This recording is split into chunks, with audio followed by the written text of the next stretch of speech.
ជីវិតទៅហើយលោកមេប៉ាអ្នកខុសគឺខ្ញុំឯនេះទេខ្ញុំដើម្បីរំលឹកដល់សាច់ញាតិមិនខ្វល់ពីការរៀបរៀងរបស់ធូស៊ូដោយសារតែខ្ញុំមិនស្គាល់ផ្លូវចុះពីលើភ្នំក៏បង្ខំឲ្យធូស៊ូនាំខ្ញុំទៅមិនមែនជាកំហុសរបស់គាត់ទេបើសិនជាលោកមេប៉ាចង់ពីនៃសូមពីនៃខ្ញុំមកចុះលោកមេប៉ាសៅកងអត់មានបង្ខំខ្ញុំទេគឺខ្ញុំជាអ្នកនាំគេចុះពីលើភ្នំរបស់ខ្លួនឯងល្អណាស់ពួកឯងតែពីរអ្នកសុទ្ធតែល្មើសនឹងវិន័យនៅកាន់ជើងគ្នាទៅវិញទៅមកទៀតឯងចង់ទទួលពីនៃបានយើងបំពេញបំណងពួកឯងចុះគឺពីនៃពួកឯងតែពីរអ្នកធ្ងន់ធ្ងរដូចគ្នាធូស៊ូសុខចិត្តទទួលពីនៃលោកមេប៉ាអ្វីត្បិតតែធូស៊ូនិងសៅកងមានកំហុសតែពួកគេពីរអ្នករៀបរៀងមនុស្សមុខខ្មោចលុបលាងកំហុសសូមលោកមេប៉ាកុំខឹងលោកមេប៉ាខ្ញុំយល់ថាពេលនេះមិនមែនជាពេលពីនៃសិស្សទាំងនោះទេជាដំបូងពួកយើងគួរតែស៊ើបមនុស្សមុខខ្មោចមុន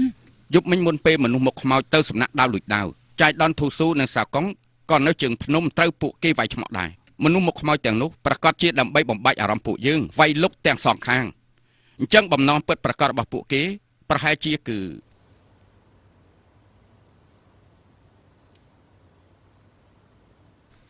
មនុស្សមុខខ្មោចនេះស្ថិតនៅក្នុងស្ថានភាពដែលគ្មានអ្នកណានាំផ្លូវ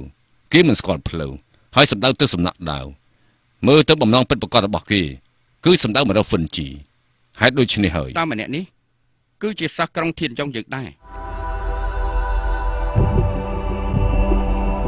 ប៉ុន្តែលីងយៀ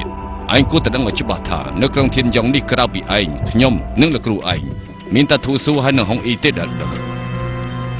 រឿងនេះបានធ្វើឲ្យខ្ញុំដឹងខ្លួនហើយហុងអ៊ីតើសំណាក់ដើមមានអ្វីខុសពីប្រកបដីហើយតើមានអ្នកណាលួចចូលទៅទីនោះទេខ្ញុំធ្លាប់លួចចូលទៅសំណាក់ដើមម្ដងថាម៉េចឯងហ៊ានលួចចូលសំណាក់ដើមផងនោះគឺដោយសារតែខ្ញុំខ្ជិលចក្រានដើម្បីស្រោថ្នាំឯងពិតជាថ្នាំធំមែនតែឯងមានដឹងទេថាច្បាប់កំណត់ថាសិស្សទាំងអស់មិនអាចស្រោថ្នាំបានទេខ្ញុំដឹងប៉ុន្តែពេលនោះខ្ញុំមិនស្រួលខ្លួនហើយខ្ញុំធ្លាប់រៀនវិជ្ជាស្រោថ្នាំទៀតហើយដូច្នេះហើយលោកមេប៉ាគឺដោយសារតែខ្ញុំត្រូវពើបិសាចសាកងដើម្បីព្យាបាលខ្ញុំក៏បានទៅសំណាក់ដាវខ្ចីចង្អានសងថ្នាំប្រើ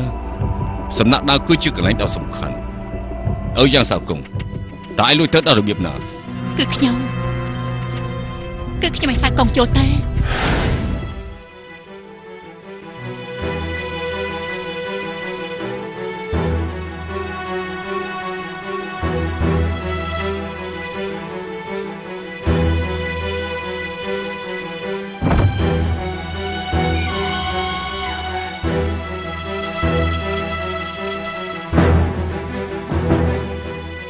ជាសិស្សថ្មីម្នាក់នៅក្បែរខ្លួនស៊ូធូមានបំណងអី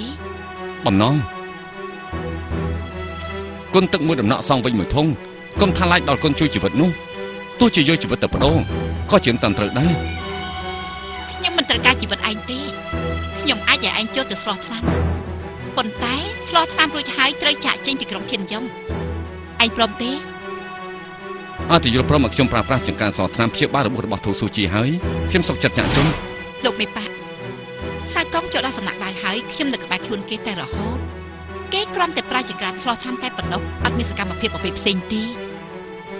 ហុងអ៊ីនាងឲ្យយ៉ាងសាកងចូលក្នុងសំណាក់ដាវនៅពេលដែលមនុស្សខ្មោចចាក់ចេញឯងរៀបរាងគេមិនបានទៀតក្នុងនាមឯងជាអ្នកយាមដាវឯងមិនចេះគ្រប់ទូនីតិរបស់ខ្លួនឯងទេលោកមេប៉ាហុងអ៊ីនិងសាកងសុទ្ធតែមានកំហុសដោយសារតែខ្ញុំបើលោកចង់ពីនៃ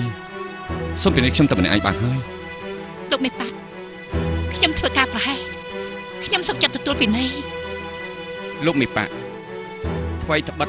តែពួកគាត់ទាំង3ល្មើសវិន័យតែពេលនេះរឿងមនុស្សមុខខ្មោចមិនទាន់ស៊ើបច្បាស់ហើយជើងភ្នំនៅមានមនុស្សអាក្រក់ទៀតសូមលោកមេប៉ាសម្រាប់ទោស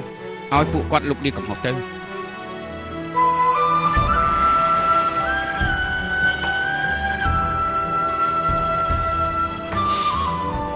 ណ៎ហើយចុះដោយសារយើងយោគយល់ដល់បងប្អូនឯងស្រឡាញ់គ្នាយ៉ាងនេះរឿងនេះជាបណ្ដោះអាសន្នយើងមិនតន់ដេញដោលទេប៉ុន្តែត្រូវចាំណាធូស៊ូមិនអាចមានល្មើសលើក្រោយទៀតទេលីងយីឥឡូវនេះធូស៊ូហើយនឹងដាវកាចយើងប្រគល់ឲ្យឯងយាមហើយដាច់ខាត់មិនអាចមានការថោះធ្លុយបានឡើយបាន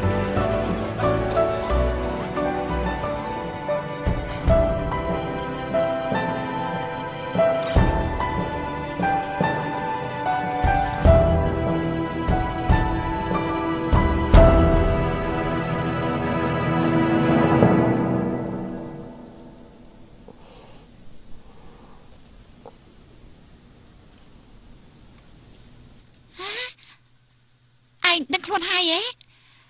ឯងនេះចិត្តខ្លាំងមែនចាលេងថាឯងត្រូវថ្នាំពុលម្សៅសណ្ដាំនៅហ៊ានទៅចាប់ចោលទៀតសំណាងឲ្យមានសាច់ច្បាំងធំធូសូហើយនឹងមានសៅកងជួយឯងនោះតែអ៊ីងស៊ីខ្លាចទៅជាឡាប់មិនដូចកាលពីក្មេងទេឮថាលោតចូលទៅក្នុងជ្រោះនោះបាត់ទៅហើយហ៊ានលួចចូលក្រុងធានយ៉ុងផងថ្លើមធំណាស់សាប់ប្អូនអត់អីទេអត់អីគឺល្អហើយត្រូវហើយពេលដែលឯងត្រូវចោទចាប់ស្រែកហៅបងប្រុសតាមមានន័យថាម៉េចពេលនោះខ្ញុំគិតថាខ្ញុំបាត់បង់ជីវិតទៅហើយដូច្នេះក៏ស្រែកហៅបងប្រុសឲ្យមកជួយខ្ញុំនឹងណាបងប្រុសឯងគឺជានរណាពេលនោះមានសាច់ច្បងច្រើនយ៉ាងនេះនៅហេតុអីក៏ឯងមិនហៅជួយពេលនោះខ្ញុំត្រូវថ្នាំសណ្ដាំខ្ញុំដូចជាបំពេញអស់ហើយសាច់ច្បងធំឈីសៀនបងប្រុសនាងបែកគ្នាតាំងពីតូចនាងតាមរកបងប្រុសនាងរហូតពេលជួបគ្រោះថ្នាក់ក៏ហៅបងប្រុសនាងជួយម្យ៉ាងទៀតទៅដឹងខ្លួនកុំប្រញាប់សួរគេពេកមើលអត់ទ្រាំតិចទៅឯងសម្រាប់ចុះ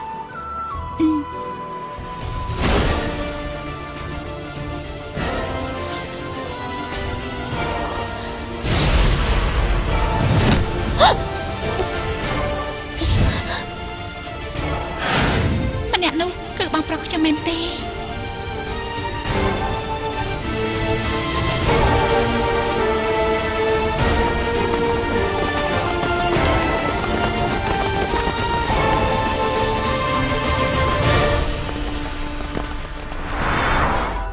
ផ្លូវឡើងភ្នំចុះភ្នំចាំប្រមាណត្រូវឆែកឆេរមកចាត់ការពារឲ្យតាំងតែងបើជួបមនុស្សគួរសង្ស័យមករៀបការភ្លាមបាន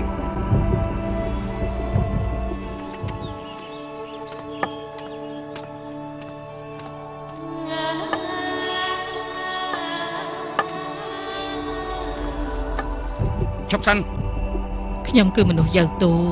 សូមជួបលោកអាចារ្យជឺអ៊ីងយៅទូលោកអាចារ្យជឿអ៊ីងតាំងសមាធិមិនទាន់ចេញមកលោកយាយមួយរយៈទៀតចាំមកពេលនេះមេឃងឹតហើយបើសិនជាលោកយាយមិនប្រកាន់ទេសម្រាប់នៅក្រុងធានយ៉ុងសិនទៅខ្ញុំនឹងចាត់សិស្សច្បងធំនៅក្នុងបកឲ្យគេនាំលោកយាយទៅសម្រាប់បើលោកអាចារ្យជឿអ៊ីងនៅមិនទាន់ចេញមកទេអញ្ចឹងខ្ញុំក៏មិនអាចនៅយូរបានដែរប៉ុន្តែអាចឲ្យខ្ញុំទៅមើលដាវហ្វិនជីសិនទេបញ្ជាក់ថាអត់អីហើយខ្ញុំនឹងចាក់ចេញភ្លាមអូលោកអាចារ្យជឿអ៊ីងនិយាយថាអ្នកណាក៏មិនអាចទៅចិត្តដាវហ្វិនជីបានដែរ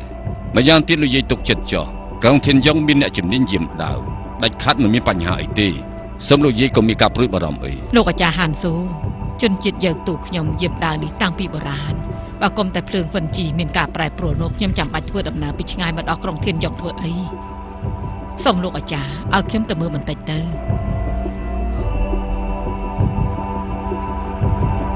ពេលខ្ញុំឡើងភ្នំឃើញក្រុងធានយ៉ុងធ្វើការតឹងតែងលោកមិនឲ្យខ្ញុំទៅមើលពីព្រោះតែហ្វិនជីមែនទេឬក៏ត្រូវគេលួចមែនទេគួរអស់សំណើចណាស់ក្រុងធានយ៉ុងរឹងមាំយ៉ាងនេះពួកចៅធ្វើយ៉ាងម៉េចចូលមកបានទៅអញ្ចឹងបានន័យថាមានគេលួចដាវហើយមែនទេលោកយាយដាវហ្វិនជីគ្រាន់តែជាដាវមួយដើមនៅក្នុងចំណោមដាវជាច្រើននៅក្នុងក្រុងធានយ៉ុងខ្ញុំមិននឹងអាចយកចិត្តទុកដាក់តែដើមម្ដងនេះបានទៅម្យ៉ាងទៀតខ្ញុំនិយាយថាមិនអីប្រកាសជាមិនអីហើយហេតុអីបានជាលោកយាយនៅតែមិនជឿខ្ញុំទៀតម្យ៉ាងទៀតខ្ញុំមានកិច្ចការដែលត្រូវដោះស្រាយបើសិនជាលោកយាយចង់សួរសិស្សធំរបស់ខ្ញុំទៅលីងយាលោកគ្រូនាំលោកយាយទៅសម្រាប់ទៅបាទលោកអាចារ្យហានស៊ូលោកយាយសូមអញ្ជើញលោកយាយអញ្ជើញ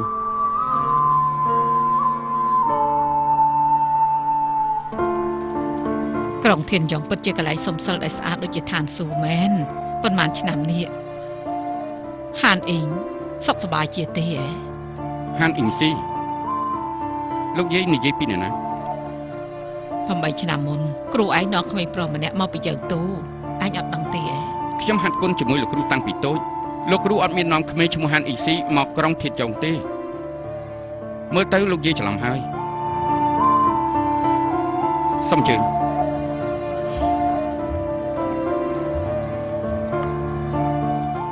សូមអញ្ជើញ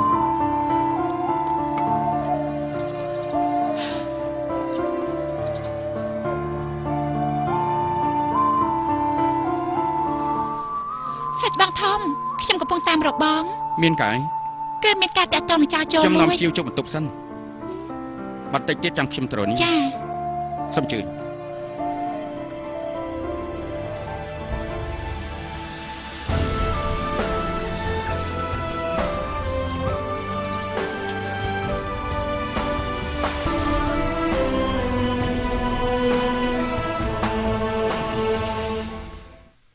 សិចបង